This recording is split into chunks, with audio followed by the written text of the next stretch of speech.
বড়লেখা উপজেলার ৭ নং তালিমপুর ইউনিয়নের খুটাউড়া কানঙ্গর বাজার সহ বিভিন্ন জায়গায় জাতীয় সংসদ নির্বাচন উপলক্ষে গণসংযোগ চালান মৌলভীবাজার ১ আসনের জামায়াতে ইসলামীর মনোনীত সংসদ সদস্য পদপ্রার্থী মাওলানা আমিনুল ইসলাম।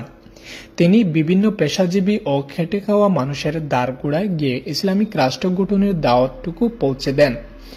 আগামী জাতীয় সংসদ নির্বাচনে জামায়াতে ইসলামীর প্রার্থীকে ভোট দিলে দেশে চাঁদাবাজি, দুর্নীতি, ধর্ষণ, খুন খারাপি এসব থেকে দেশের মানুষ মুক্তি লাভ করবে এবং মৌলভীবাজার ১ আসনের দাঁড়িপাল্লা প্রতীকের জয়যুক্ত করার আহ্বান জানান।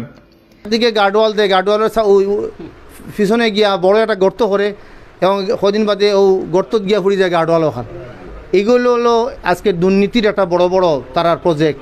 তারা করেও যে ৬ মাস পরে যাতে আবার টেন্ডার হয়, তারা এগুলা লুটে ফুটে খায়।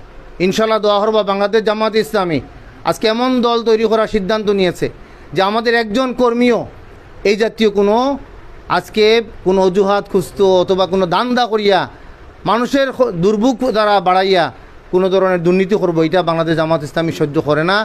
ভালো মানুষকে সাপোর্ট করুন ইনশাআল্লাহ। আমরা এই যে এখন যে সারা জুড়ি বড়লেখার যে অবস্থা দেখি, আর এই অবস্থায় আমরা আশা করি আর আমিন ভাইরে লই আমরা বিজয়ী হইব ইনশাআল্লাহ। আগামী সংসদ সদস্য হয়তো ৮ থেকে ১০ মাসের ভিতরেই নির্বাচন হয়ে যেতে পারে, সেই জন্য আপনারা প্রস্তুতি নেবেন। আমিনুল ভাইকে আগামী দাঁড়িপাল্লা প্রতীকে আমরা নির্বাচিত করার প্রত্যয় ব্যক্ত করে আমি এবং জুড়ি উপজেলায় আমরা একটাই কথা বলবো, আমরা দল চাই না, একজন যোগ্য প্রার্থী পেয়েছি, আলিম পেয়েছি, সুতরাং উনাকে আলিম হিসাবে আমরা আগামীতে দাঁড়িপাল্লায় ভোট দিব তো ইনশাআল্লাহ।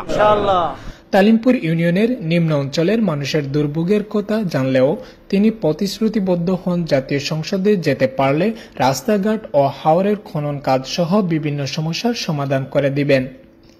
আরও বলেন, হাওর শুধুমাত্র মাছ ধরা, চাষাবাদে সীমাবদ্ধ থাকবে না, এখানে শিল্পনগরীর মতো মহাপরিকল্পনা রয়েছে আমাদের।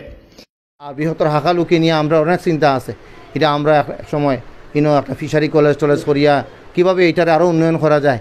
খালি প্রতি বছর খালি বড় বড় বিল হওয়ার মাছ সাইডে দইতো না, এখান থেকে আরও অনেক কিছু সম্ভাবনা আছে, আমরা সেদিকে নজর দিব ইনশাল্লাহ। এ সময় ৪ নং ওয়ার্ডের কলারতলি পার একটি পাকা ঘর উদ্বোধন করেন জামায়াতে ইসলামীর শুভাকাঙ্ক্ষী আমেরিকা প্রবাসী এক ভাইয়ের আর্থিক সহযোগিতায় একটি পাকা ঘর উপহার পেয়েছেন মুজিব আহমদ।